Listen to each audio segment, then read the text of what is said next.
Allahumma salli wa sallim wa barik ala hadzal nabiyil karim. Allahumma salli ala Muhammad wa ala ali Muhammad fil alamin innaka Hamidum Majid. Ya ayuhan nasu taqu rabbakumul ladzi khalaqakum min nafsin wahidah wa khalaqa minha zawjaha wa batha minhuma rijalan katsiran wa nisaa'a wattaqullaha alladzi tasaaluna bihi wal arham innallaha kana 'alaikum raqiba. Puji syukur kehadirat Allah dengan mengucapkan alhamdulillahirabbil alamin. Bersalawat kepada Nabi dengan mengucapkan Allahumma salli ala Muhammad wa ala ali Muhammad fil alamin innaka Hamidum Majid. Bapak Ibu sekalian yang berbahagia, mudah-mudahan yang hadir malam hari ini husnul khatimah. Bermunajat kepada Allah untuk kedua orang tua, Allah tempatkan di tempat terbaik di sisinya. Allah terima amal ibadahnya, Allah kumpulkan kelak bersama orang-orang yang saleh. Untuk orang tua kita yang masih hidup, sehat, kuat, husnul khatimah. Amin ya rabbal alamin. Keluarga kita sakinah mawaddah warahmah, insyaallah sampai pada saat yang ditentukan oleh Allah Subhanahu wa taala. Baik Bapak Ibu sekalian yang berbahagia, di dalam satu hadis baginda Nabi Muhammad sallallahu alaihi wasallam, kata Nabi, kullu bani Adam khatta'un wa khairu khatta'ina at-tawwabun. Ini hadisnya masyhur ini, hadisnya sudah biasa. Hadis sering dibacakan bahkan di sekolah-sekolah. Hadis ini diriwayatkan oleh At-Tirmizi, Kitabuz Zuhud, bab fi isti'zamil mu'min zunubahu. Kata Nabi, setiap orang yang anak Bani Adam itu mesti pelaku dosa, pelaku kesalahan. Tapi setiap sebaik-baiknya orang-orang yang melakukan kesalahan, maka adalah bertaubat. Kullu bani Adam khata'. Setiap anak Bani Adam pasti melakukan kesalahan. Pasti itu. Kok pasti betul Ustaz? Memang pasti. Tak ada yang tidak melakukan dosa. Semua pelaku dosa semua di sini. Ada enggak di antara ibu-ibu yang mengaku saya tak pernah berbuat dosa Pak Ustaz? Kalau ada berarti malaikat itu. Begitu juga laki-laki semua sama. Kullu bani Adam khata'. Mesti melakukan kesalahan. Wa khairu khatta'ina tawwabun. Sebaik-baiknya kesalahan itu adalah bertaubat. Tapi pembahasan kita di malam hari ini Bapak Ibu sekalian berbahagia, di dalam satu kitab judulnya An-Nifaq wal Munafiqun fi Dawi Surat Taubah. Di dalam surat Taubah itu ada persoalan orang-orang nifak, orang munafik. Nah, kita tidak berbicara secara spesifik, tapi kita lebih kepada persoalan aliran-aliran sesat saja. Yang muncul disebabkan karena kenifakan mereka atau kemunafikan mereka. Malam hari ini kita berbicara dua hal. Satu, karakter orang-orang, ada kelompok namanya muncul pada masa Utsman ibn Affan. Pasca wafatnya Utsman ibn Affan, nama kelompok tersebut Murji'ah namanya. Apa namanya Bapak Ibu? Murji'ah. Kelompok Murji'ah yang lahir pasca wafatnya Utsman ibn Affan, khalifah yang ketiga. Yang kedua pembahasan kita, apakah ada kelompok Murji'ah modern? Nah, ini poin pentingnya di sini. Apakah ada kelompok Murji'ah modern? Atau aliran sesat yang sifatnya sama seperti kelompok Murji'ah. Dalam bahasa gaul, dalam bahasa modernnya, ilmiahnya, teologi permisif Murji'ah namanya. Maksud daripada penyampaian poin kedua itu nanti kita sampaikan. Sekarang kita sampaikan sejarahnya dulu. Murji'ah ini ketika wafatnya Utsman ibn Affan, maka digantikan oleh Ali bin Abi Thalib. Ketika digantikan oleh Ali bin Abi Thalib, terjadi perperangan besar antar saudara, baik Ali dan Muawiyah. Dulu Ali dengan Aisyah, Ali dengan Muawiyah. Ali dengan Aisyah namanya perang Jamal. Ali dengan Muawiyah namanya perang Siffin. Terbunuhlah umat muslim ketika itu 75.000. Banyak apa sedikit? 75.000 itu muslim semua. Muslim. Perang saudara namanya. Maka 75.000 ini, 25.000 dari kabilah Ali bin Abi Thalib, 45.000 dari kabilah Muawiyah ibn Abi Sufyan. Maka terjadi perperangan besar, nama perangnya Siffin. Perang Siffin ini selesai sebenarnya dengan dimenangkan oleh Ali bin Abi Thalib. Sebenarnya, kenapa Ustaz bilang sebenarnya? Terjadi arbitrase, perdamaian antara Ali dengan Muawiyah menggunakan sumpah Al-Quran atau perdamaian menggunakan Al-Quran. Diikat Al-Quran itu ditombak, diangkat Al-Quran itu tinggi-tinggi. Artinya apa? Damai. Siapa pelaku idenya? Yang memberikan ide ini Abu Musa Al-As'ari, sahabat Nabi. Persoalan ini kita tak perpanjang karena waktu kita mepet. Singkat cerita, baliklah Ali bin Abi Thalib ke Kufah. Ketika itu tempatnya Khalifah Ali bukan lagi di Madinah. Setelah terjadi perang antara Ali dengan Aisyah, Ali pindah tempat. Ali pindahkan kekhalifahannya dari Madinah ke Kufah. Kufah itu mana? Irak sekarang. Nama pertamanya Babilonia. Nama keduanya Kufah. Nama ketiganya Irak. Nah, itu yang sekarang ini Irak namanya. Setelah Ali balik, di tengah perjalanan, keluarlah dari barisan Ali sekitar 200 lebih dari barisan Ali. Yang tadi menyepakati perdamaian dengan Muawiyah, dan mereka juga yang mengingkari perdamaian tersebut. Maka keluarlah mereka dari barisan Ali bin Abi Thalib. Kelompok yang keluar dari barisan Ali ini disebut dengan Khawarij namanya. Apa namanya? Khawarij. Ini tak panjang nih, singkat aja. Yang kedua, muncullah dari barisan Ali yang cinta terhadap Ali bin Abi Thalib. Maka mereka menyebut diri mereka pencinta Ali. Apa namanya? Pencinta Ali. Orang-orang yang mencintai Ali bin Abi Thalib ini membuat satu kelompok. Nah, kelompok pencinta Ahlul Bait namanya. Kelompok pencinta Ali bin Abi Thalib. Kelak mereka disebut sebagai Syiah namanya. Apa namanya? Syiah. Kapan deklarasi Syiah ini? Pada masa dinasti Abbasiyah. Setelah dinasti Umayyah. Nah, pada masa kepemimpinan, pada masa dinasti Abbasiyah, mereka secara terang-terangan mengatakan, kami adalah Syiah. Di tengah terjadinya gejolak antara keluarnya barisan dari Ali yang disebut dengan Khawarij dengan kelompok yang mengaku menjadi pencinta Ali. Muncullah satu kelompok yang lain yang ingin mendamaikan kedua tersebut. Nama kelompok tersebut adalah Murji'ah namanya. Apa namanya? Murji'ah. Tetapi dalam pandangan para ulama, Murji'ah ini disesatkan. Karena ada beberapa hal yang oleh para ulama katakan mereka tak sejalan dengan akidah Islam. Muslim mereka Muslim. Percaya kepada Tuhan, percaya. Tetapi ada agenda-agenda yang lain yang menurut sebagian ulama tak sejalan dengan mayoritas pemahaman Islam itu sendiri. Nah, nanti kita lihat. Nah, kembali kepada poin tadi. Maka disebutlah kelompok ini Murji'ah namanya. Apa maksud Murji'ah ini? Ingin mengembalikan kelompok-kelompok tadi. Yang tadinya Khawarij dengan Syiah disatukan. Tetapi persoalannya adalah antara Khawarij dengan Syiah terjadi perbedaan. Bukan hanya Khawarij saja, bukan hanya Syiah saja. Dengan nilai-nilai Islam pun hari ini dua kelompok ini berbeda. Kita ambil contoh Khawarij. Orang Khawarij pada saat itu mengatakan yang mengambil hukum selain daripada Al-Quran kafir. Jadi orang yang mengambil hukum selain daripada Al-Quran kafir. Kalau Syiah sekarang percaya pada Imam 12. Imam Syiah sekarang mencaci maki sahabat Nabi. Bahkan mereka berani mengkafir-kafirkan, menyesatkan.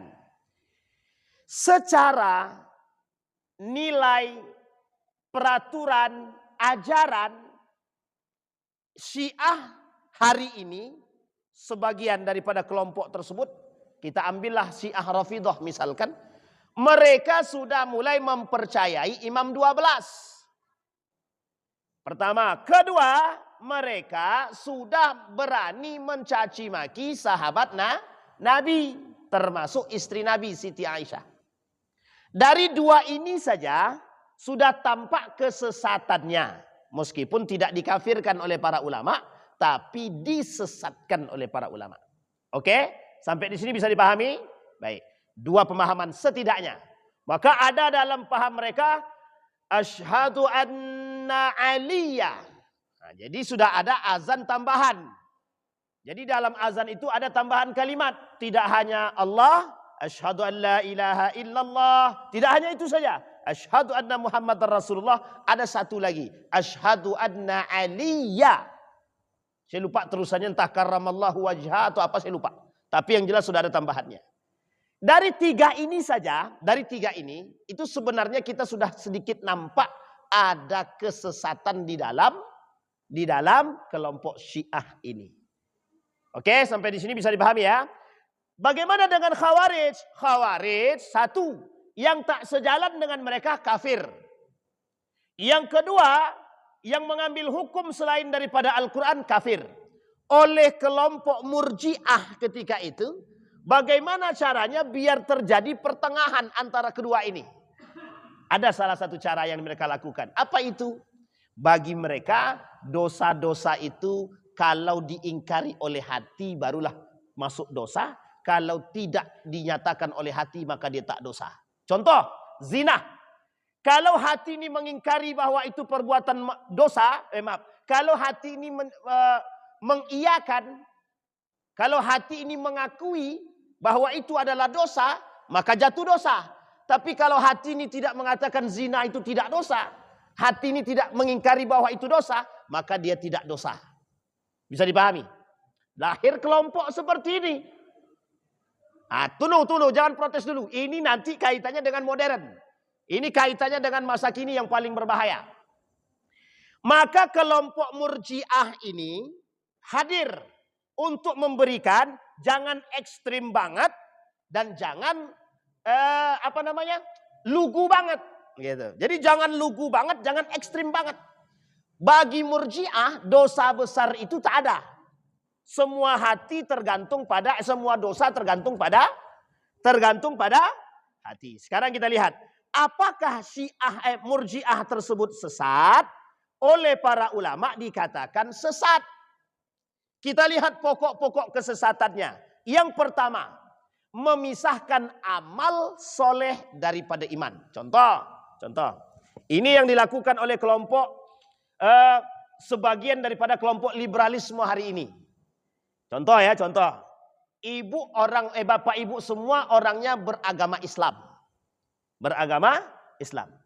Kalau bapak ibu beragama Islam, tapi bapak ibu tidak punya simpati dan empati kepada orang, maka bisa saja bapak ibu masuk neraka sekalipun Islam. Atau sebaliknya, bapak ibu baiknya bukan main, sampai bisa membuat lampu cantik banget, bagus lampunya, menerangi, tapi bapak ibu tidak Islam, maka tidak boleh dikatakan bapak ibu masuk neraka karena kebaikan. Artinya mereka pisahkan amal soleh dengan iman. Bisa dipahami sampai di sini. Jadi contoh bapak ibu ya, ada orang Cina, baiknya bukan main, pasti masuk surga. Meskipun dia bukan kata mereka. Tapi orang Muslim jahatnya bukan main. Salah. Baiknya bukan main orang Muslim. Terbalik. Tunggu. Agak sedikit terputar. Jadi orang Muslim sekalipun Bapak Ibu beragama Islam sekali. Tapi Bapak Ibu jahat. Buruk perangainya. Tidak bisa juga masuk surga itu. Bisa dipahami ya. Nanti kita luruskan pemahaman ini. Tapi ini adalah maksud mereka pemisahan antara amal soleh, amal dengan iman. Amal harus diukur dengan amal, iman diukur dengan iman. Mereka pisahin itu. Jadi tidak ada kaitannya. Jadi orang-orang yang soleh, orang-orang yang baik itu, misal contoh Thomas Alva Edison bisa menemukan lampu yang canggih dan cantik begini, maka tak boleh kita katakan Thomas itu masuk neraka sekalipun dia tidak beragama Islam misalkan. Nah, itu contoh. Atau ada orang baik sama bapak ibu, dibuatkannya jalan. Jalannya bagus, cantik. Nah, ini orang ini baik betul nih. Orang Cina bangun masjid yang sholat umat muslim, tapi Cina itu mati dalam keadaan kafir. Nah, dia tak boleh masuk neraka. Dia tetap akan masuk surga dalam pemahamannya Murji'ah tadi. Kenapa? Karena hitungannya amal solehnya dipisahkan dengan iman. Itu yang pertama. Masalah keyakinan kata mereka itu dalam hati. Ucapan dengan lisan. Amal dengan anggota badan. Itu tidak bisa sama. Berbeda semua. Yang kedua, mengatakan iman tidak bertambah dan tidak berkurang. Dalam pemahaman Ahlus Sunnah wal Jamaah, atau iman yazid wa yankus, yazidu bit ta'ah wa yankusu bil maksiyah. Kata orang Murji'ah, iman ini tak bertambah-tambah. Iman itu stabil aja. Kalau dia melakukan dosa, yaitu tergantung pada amal-amal dia tadi. Tapi kalau dia melakukan ibadah, yaitu tergantung pada iman dia tadi. Jadi tak bisa disatukan. Jadi kalau bahasa Ahlus Sunnah wal Jamaah, para ulama mengatakan iman itu bertambah dengan to'ah, ketaatan kepada Allah. Tapi iman itu turun ketika melakukan maksiat. Jadi orang yang melakukan maksiat sekalipun dalam pandangan Murji'ah nih, mau zinah dia, mau mencuri dia, mau membunuh dia, mau ngapain narkoba sekalipun, tetap dia beriman. Imannya tetap ada. Hanya saja ketika dia melakukan maksiat tadi, jadi tidak bisa diukur dengan imannya. Paham maksudnya Bapak Ibu? Jadi tidak ada kaitannya. Mau dia buat dosa, mau dia maksiat atau apapun, tidak ada kaitannya dengan imannya. Kalau kita tidak. Kalau ada orang bezina, bejudi, berarti dia sedang tidak punya iman. Dari mana dalil mereka mengatakan ada orang yang judi jalan, sholat jalan. Ada orang, contoh ya sekarang nih, contoh sekarang koruptor misalkan. Para koruptor itu kan koruptor jalan juga, sholatnya jalan juga. Kita tahu Pak dia pelaku koruptor, tapi dia sholat Pak. Allahu Akbar kata dia. Padahal dia kasus koruptornya dia terjerat juga. Ada anak yang begitu. Uniknya lagi ada maling sholat juga dia. Jadi sebelum maling dia sholat dulu. Allahu Akbar. Pas orang sedang lengah baru dibatalkannya sholatnya, dibalingnya balik. Ada yang begitu? Ada. Jadi kotak infak itu bisa hilang gara-gara begitu. Kalau lagi rame, orang lagi tidak sholat, tak mungkin dimalingnya Pak. Bisa dipahami sampai di sini Bapak Ibu ya. Ini poin penting yang harus dipahami. Jadi itu yang kedua dalam pemahaman orang-orang Murji'ah. Tapi Allah mengatakan agar mereka bertambah imannya bersama iman mereka yang telah ada. Surat Al-Fath ayat 4.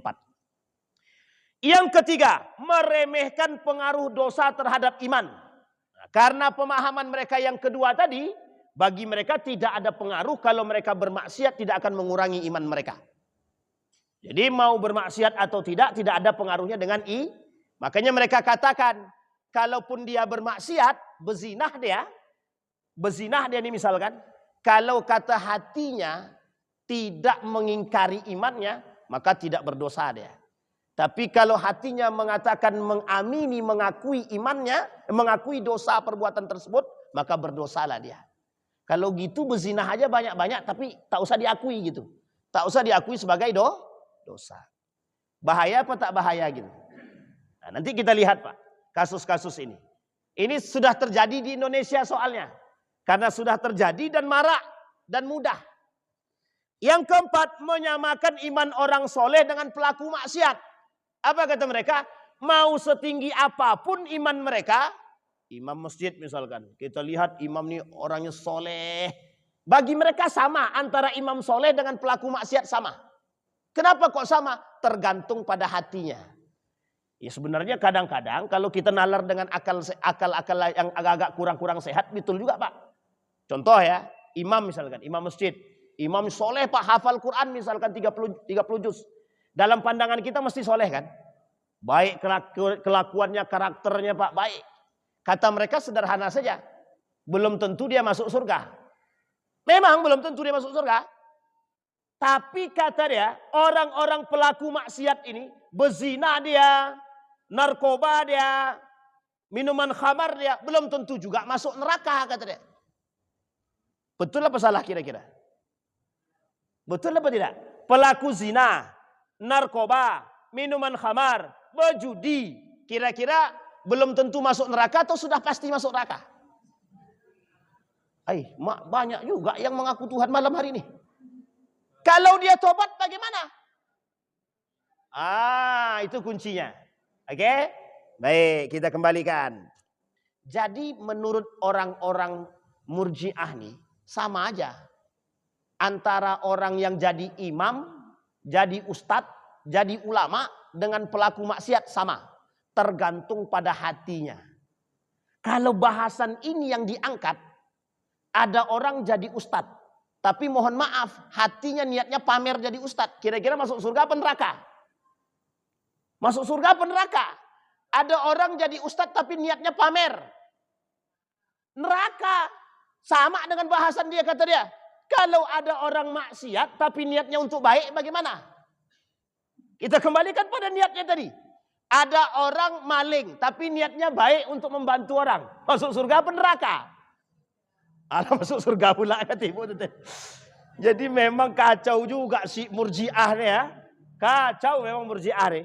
Nanti kita luruskan. Ini yang bengkok-bengkok aja dulu. Nanti baru kita luruskan. Nah, disinilah Bapak Ibu, oleh kelompok Murji'ah, dosa besar itu biasa. Dosa besar itu tergantung kepada hati. Kalau hatinya mengatakan itu tidak ada masalah, maka tak ada masalah. Sehingga terjadilah hal-hal tersebut. Nah, saya ambil satu pernyataan dari seorang ulama. Ulama tersebut mengatakan begini. Nih, sebentar Bapak Ibu. Nih. Teologi permisif Murji'ah tampak mendominasi nalar intelektual, keberagaman, keberagamaan di ruang publik kita. Khasyah, rasa takut di dalam hati sebagai refleksi mendalam akan keagungan Allah tak berjejak nyata. Kemudian kata beliau, innama yakhshallahu min ibadihi al-ulama. Ini tamparan sebenarnya. Beliau menuliskan begini. Ketika ada kasus, contoh. Ketika ada seorang tokoh BPIP ketika itu, dia bilang tidak perlu pakai jilbab untuk jadi. Setiap yang mau jadi anggota BPIP tidak boleh pakai jilbab. Paskibra waktu itu. Ini kasusnya waktu itu. Sehingga Bapak Ibu mendapatlah apa? Mendapatkan protes dari sekian banyak. Itu yang pertama. Yang kedua, ada pula pada masa, kalau saya tak silap saya, itu menterinya yang masuk penjara sekarang. Siapa namanya itu? Menteri Pendidikan itu. Yang Nadiem Makarim. Sempat terjadi persoalan yang mau diundang-undangkan. Kalau dia pemerkosaan baru zina, tapi kalau hubungan badan suka sama suka tidak zina.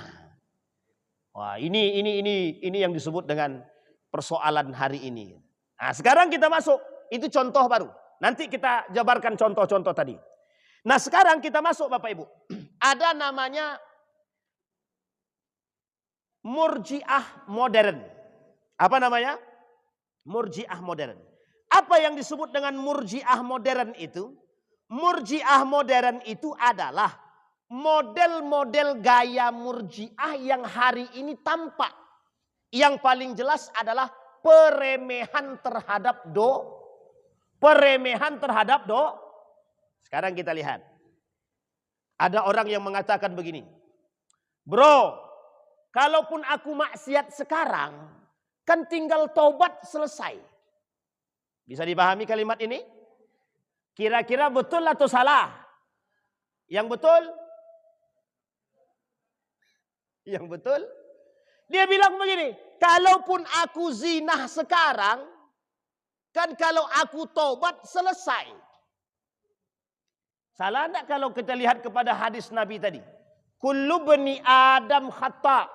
Setiap anak bani Adam pasti berbuat salah. Wa khairu khata'ina tawwabun. Dan sebaik-baiknya salah itu kalau dia bertobat.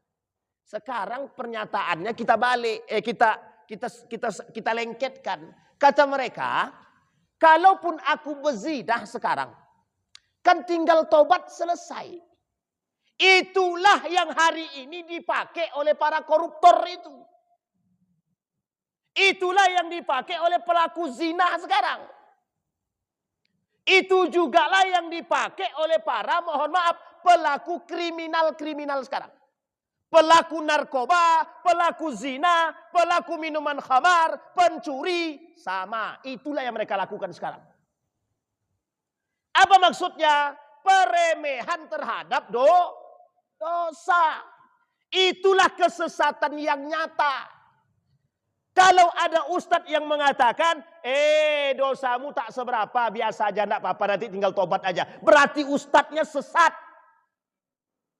Kok ustadz berani kali katakan, itulah yang menjadi masalah. Sekarang saya tanya, ada ustadz, di depan matanya ada pelaku maksiat. Terus ustadznya bilang begini, udah nanti tinggal tobat selesai.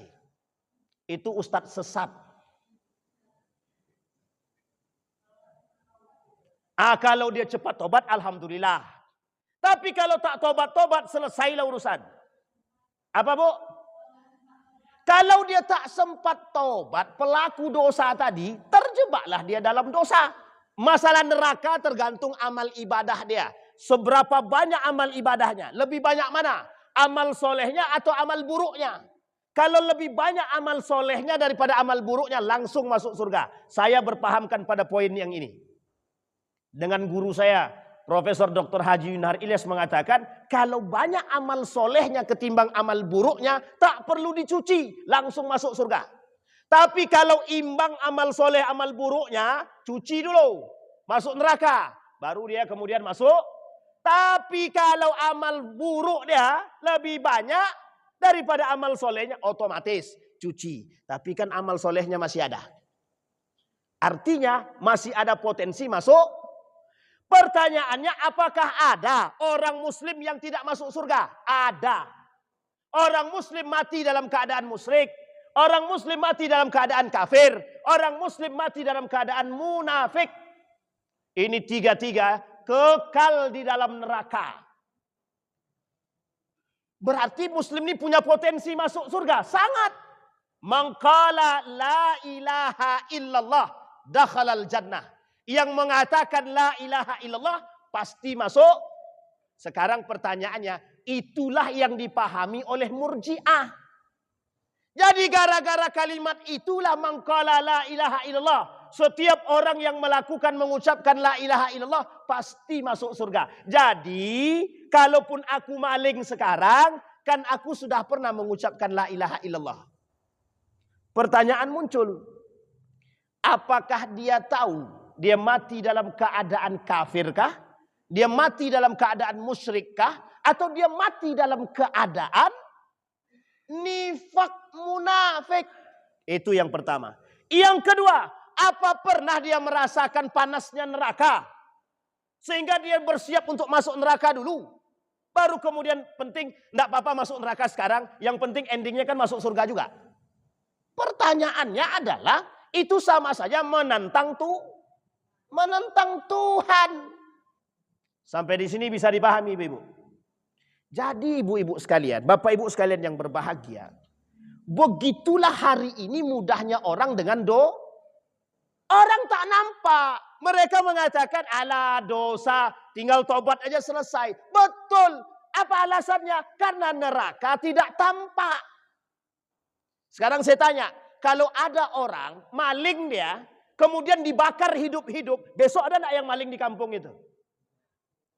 Koruptor tuh kalau potong tangan, jangankan potong tangan, dimiskinkan aja dia, kira-kira besok ada enggak yang mau jadi koruptor lagi? Pertanyaannya itu kalau nampak hukuman itu. Sehingga ketika ada maling di tempat kami, Pak, di daerah Sorek ke belakang sana. Jadi ada kasus. Ini gara-gara hukuman yang tak jelas juga ini. Jadi Pak, maling 2 juta. Pokoknya kalau cuma 2 juta ke bawah malingnya, maka tidak diproses itu Pak. Tidak akan ditangkap itu. Tanya kalau nggak percaya Bapak Ibu. Apa yang mereka lakukan? Tiap hari, hampir tiap hari ada maling. Setiap mau dilaporkan apa kata mereka? Kalau cuma 2 juta ke bawah Pak, tidak bisa diproses Pak. Katanya. Besoknya ketangkap maling itu dibakarnya Pak, diikat pakai ban, dibakar hidup-hidup sampai mati. Barulah kalang kabut polisinya Pak. Gimana nih kata dia? Gimana lagi? Udah terlanjur mati? Mau dipenjarakan satu kampung tak mungkin juga kan? Itu lebih penting, itu lebih baik. Tapi masalahnya bukan di situ. Masalahnya adalah ketika maling itu dibakar hidup-hidup, orang tak berani lagi mau maling Pak. Takut Pak, kalau udah ketangkap mati Pak taruhannya. Itu kalau yang nampak itu Pak. Azab yang tampak, hukuman yang tampak buat orang takut. Tapi neraka ini tak nampak, cuma bisa dibayangkan dan dirasakan. Sehingga mohon maaf bagi orang-orang murjiah tadi. Tak usah kau bayangkan sesuatu yang tak bisa kau bayangkan kata dia. Makanya mohon maaf lebih banyak orang cinta terhadap dunia hari ini ketimbang rasa takut dia kepada Tuhan. Kan lucu Pak. Mohon maaf ya. Ini kan banyak kasus penipuan sekarang nih. Baik yang di atas itu kan pada nipu-nipu itu biasa aja kan. Apa ada dosa dalam diri mereka? Ada enggak rasa takut mereka dalam diri mereka? Mereka nipu rakyat gitu. Ada enggak rasa takutnya kepada Allah? Tak ada. Kenapa kok tak ada? Bagi mereka dosa itu pribadi. Sehingga cukup nanti malam kami bertobat kepada Allah. Apa kata Das'at Latif? Orang yang pencitraan itu munafik. Pencitraan itu munafik. Sementara dosa dia yang kaitannya dengan kezaliman terhadap manusia, itu tidak bisa dia tinggal minta ampun dosa kepada Allah itu. Dia harus minta maaf kepada seluruh umat yang ada di negara Republik Indonesia ini. Nah, itu cara meminta ampun itu. Karena dia zalim bukan kepada satu orang. Tapi dia berbuat zalim nih para koruptor. Ingat-ingat baik-baik nih. Tolong. Ini ada ini ya kan. Nah, tolong kepada para koruptor sadarlah. Anda harus minta maaf kepada seluruh rakyat ini. Secara terbuka. Karena yang Anda maling, yang Anda korupsi itu bukan duit perorangan. Tapi duitnya. Makanya Bapak Ibu, kenapa Nabi tak mau mensolatkan jenazah para koruptor itu? Nabi tak mau solatkan. Jadi satu ketika ada seorang sahabat. Karena hidup di masa Nabi dan beragama Islam dia. Jadi harta rampasan ini diambilnya sendiri. Suatu ketika wafat dia, mati dia. Nabi tak mau solatkan. Kenapa tak solatkan? Ternyata korupsi dia. Dan ini ada dalam ayat Al-Quran. Di dalam Al-Quran disampaikan. Kiai Haji Said Agil Sirat menjelaskan ayat tersebut. Dan menjadi satu dasaran dalam Bahsul Masail Nahdlatul Ulama pada masanya. Ayat itu berbunyi apa? Ada orang pelaku zolim. Maka bagaimana dengan mayatnya? Yunfau minal ardi. Dibuang dari bumi. Coba bayangkan, sesadis itu. Itu yang melakukan kezoliman. Termasuklah salah satu pelaku kezoliman itu kalau dia korupsi. Zolim apa tidak korupsi itu?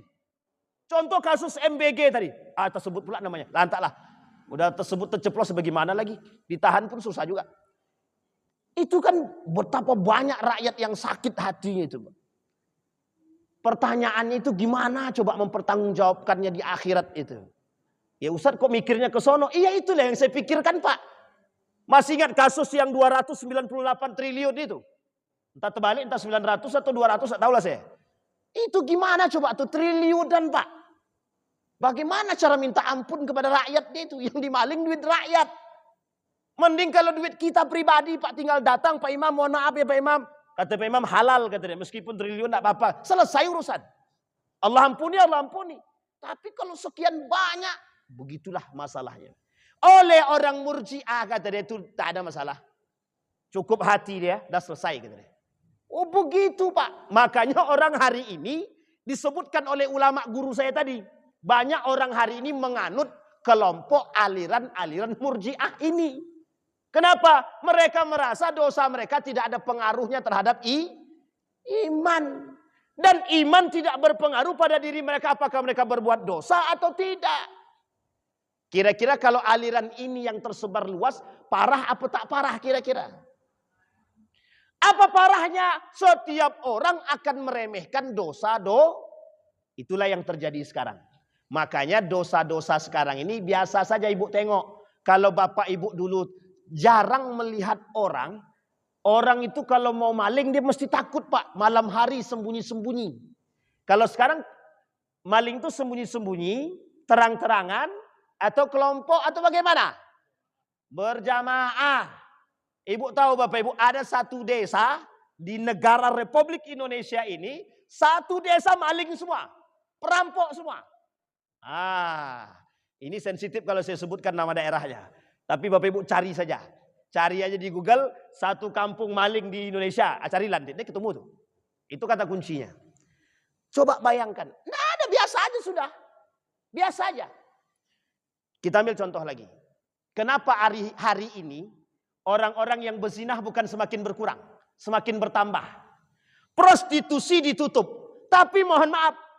Nanti zinahnya sudah mulai, prostitusinya sudah mulai online. Uniknya lagi, dulu Pak, boleh dikatakan sangat susah melihat, mohon maaf, wanita-wanita tidak terbuka itu di media sosial. Sekarang isinya jualan tubuh aja semua. Jualan tubuh semua. Itulah yang cara dapat duit yang paling mudah kan? Kata mereka kalau jual tubuh Pak, dapat duitnya mudah. Coba bayangkan. Sekarang di mana-mana biar mudah, biar laris jualan itu, coba suruh perempuan-perempuan seksi yang jualan. Laku. Kenapa kok bisa laku? Matanya tadi itu Pak. Yang beli bukan siapa-siapa, yang beli siapa? Laki-laki. Mulai dari anak-anak sampai atuk-atuk yang tak sadarkan diri. Sudah mau mati pun masih juga merapat dia. Coba bayangkan. Pertanyaannya bukan di situ Pak. Pelaku yang tadi itu tahu dosa enggak dia? Tahu. Tapi mengapa dia lakukan? Karena mereka menganggap baik. Itu poin pertama baru yang kita luruskan. Jadi Bapak Ibu, aliran murjiah modern ini itu sudah sangat bias di dunia ini. Kita lihat hadisnya daripada baginda Nabi Muhammad SAW. Apa kata Nabi? Dari Abdullah bin Mas'ud. Sesungguhnya seorang mukmin melihat dosa-dosanya seperti seseorang yang duduk di bawah gunung, yang ia khawatir gunung itu akan menimpanya. Sedangkan orang fajir, pelaku maksiat, pelaku dosa, melihat dosa-dosanya seperti seekor lalat yang hinggap di hidungnya, lalu ia mengusirnya begini saja. Paham maksudnya Bapak Ibu? Jadi kalau orang mukmin nampak dosa, takut dia. Cepat-cepat dia tobat Pak. Tapi kalau memang dia terbiasa menjadi pelaku maksiat dia, pezinah dia anggap dosa itu seperti lalat di hidung dia. Ketika lalat hinggap, tinggal beginikan aja, hilang. Dia anggap dosa itu seperti itu. Jadi seolah-olah dia remehkan aja dosa itu. Tak ada pengaruhnya. Kalau kata Imam Al-Ghazali, orang yang bermaksiat itu sulit bagi hatinya untuk bersih. Jadi kalau ibu-ibu, nih Bapak Ibu ya, Bapak Ibu saya kasih kunci. Kalau Bapak Ibu nampak orang kerjaannya marah-marah saja, itu insya Allah itu ciri-ciri pelaku maksiat itu. Iya serius Pak, serius saya bilang. Kalau Bapak Ibu lihat orang kerjaannya ngamuk aja, omongannya kasar aja. Mohon maaf, itu pelaku maksiat itu. Pelaku maksiat. Apalagi yang mohon maaf ya, yang ngelantur semua. Mulai dari badannya, mulutnya, semua ngelantur, matanya sama tuh Pak. Kerjaannya mencaci, memaki saja. Pelaku maksiat itu. Pelaku maksiat. Ustaz yakin betul Ustaz. Coba cek. Sederhananya, kalau dia mukmin mungkin tidak mencaci maki orang. Kalau dia beriman mungkin tidak dia mencaci maki orang. Tidak mungkin. Kalau dia beriman tidak mungkin dia selingkuh. Apalagi pemakan yang haram, pemakan yang subhat. Oh itu lebih parah lagi lisannya Pak. Karakternya parah, lisannya parah. Maka saya khawatir Pak. ini para koruptor-koruptor ini kok mereka nggak sadar yang mereka makan tuh haram tuh kok nggak ngerasa gitu. Makanya mohon maaf, ngelantur semua Pak. Ini ada kasus Pak ya, saya kasih kasus ya. Saya kasih satu contoh kasus. Yang Bapak Ibu coba nalar sendiri deh dengan akal, coba nalar sendiri. Kira-kira ada orang bakar ganja ataupun narkoba dibakar. Kira-kira asapnya bisa enggak nempel di badan? Terus orang yang tadi nempel di badannya itu dites. Kira-kira positif atau negatif narkoba dia tadi itu. Ini asapnya doang nempel di baju. Sementara yang diperiksa itu bukan, mohon maaf, yang dicek itu urin. Nempel di baju langsung masuk jadi urin. Bisa dia terkena ganja, narkoba. Pakai ini kita berpikirnya. Itu kejadian itu. Hanya untuk menutupi kasus seseorang. Dibuatlah sengelantur mungkin. Karena yang dimakan itu haram. Akhirnya apa? Bisa lidah tuh ngelantur berbicara. Cuma untuk menutupi kasus seseorang yang dia makan hasil tersebut daripada suap dia sendiri. Bisa dipahami sampai di sini?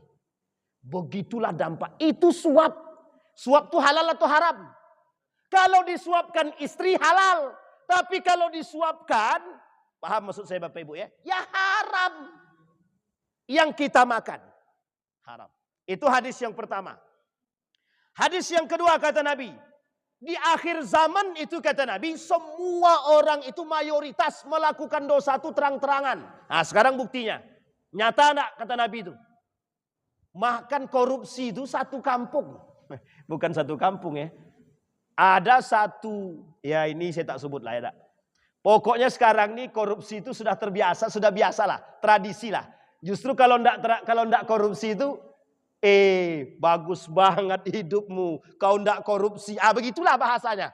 Harusnya kalau kita temukan orang tidak korupsi kan biasa aja. Biasa aja. Kenapa? Sudah biasa. Memang tidak ada pelaku korupsinya. Tapi karena semua pelaku korupsi, tiba-tiba ada orang satu yang tidak korupsi. Kira-kira orang ini bagus atau tak bagus? Dianggap bagus atau tak bagus? Misal. Satu kampung nih, satu masjid nih, ini kita semua nih. Semuanya akhlaknya baik. Biasa apa tak biasa? Biasa apa tak biasa? Memang itu tuntutannya. Tuntutan kita untuk berakhlak. Tiba-tiba di antara kita semua nih, pelaku maksiat semua. Jadi pelaku maksiat. Ada satu orang, misalkan Pak Imam kita tadi, tetap istiqomah dengan akhlaknya mulia. Kira-kira dia menjadi orang yang akan diperbincangkan atau tidak? Oh, imam bagus. Padahal berbuat baik itu memang wajib. Kenapa perlu apresiasi? Sekarang yang tidak koruptor diapresiasi. Bagus. Padahal itu harusnya menjadi sebuah kewajiban. Bisa dipahami sampai di sini. Begitulah dosa itu normal hari ini. Begitulah maksiat itu normal. Maka disebutlah oleh beliau tadi permisif, memudahkan, meremehkan. Apa yang diremehkan? Dosa. Bisa dipahami Bapak Ibu?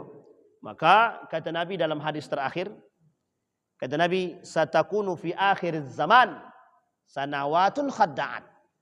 Maka setelah terjadi kasus itu kata Nabi, maka disinilah tipu daya dunia. Tipu daya masa. Orang baik itu menjadi satu hal yang sangat aneh. Orang jahat itu menjadi satu hal yang biasa. Maka zina biasa. Anak-anak pakai celana lepis tidak berkerudung biasa. Anak-anak pegangan tangan boncengan dengan laki-laki biasa. Kenapa? Karena kita membiasakannya. Bisa dipahami sampai di sini? Sehingga zina itu berpeluang besar terjadi. Nah, perlu Bapak Ibu pahami, aliran murji'ah modern ini sudah masuk dalam tubuh umat muslim hari ini. Bagaimana ketakutan kita terhadap aliran tersebut seharusnya menjadi pusat perhatian kita. Apa tak lagi kalau ini masuk dalam rumah tangga. Terkhusus dalam rumah tangga kita. Betapa mudahnya seseorang membuat dosa tapi mereka tak takut dengan dosa dan ancaman Allah tersebut. Na'udzubillahi tsumma na'udzubillah. Bapak Ibu sekalian yang berbahagia, masuk kita pada poin tersebut. Mudah-mudahan apa yang kita sampaikan ini bisa Bapak Ibu bawa pulang ke rumah, ingatkan suami, ingatkan anak-anak, ingatkan keluarga. Yang perbuatan seperti ini bukanlah perbuatan biasa. Artinya, kalau kita tak punya rasa takut terhadap perbuatan tersebut, maka mohon maaf, jangan sampai keluarga kita sebagai pelakunya. Na'udzubillahi tsumma na'udzubillah. Insyaallah Bapak Ibu, kalau ada waktu lain waktu Allah pertemukan kita sampaikan kembali persoalan ini dan kita selesaikan dalam hadis dan hadis pernyataan baginda Nabi Muhammad SAW dengan keadaan yang terjadi hari ini. Mudah-mudahan dengan apa yang kita ketahui ini bisa menjadi kontrol bagi kita terhadap diri kita dan keluarga. Barulah pantas kita mengatakan ku anfusakum wa ahlikum nara. Mudah-mudahan ada manfaat. Fa'tabiru ya ulil absar la'allakum tuflihun. Assalamualaikum warahmatullahi wabarakatuh.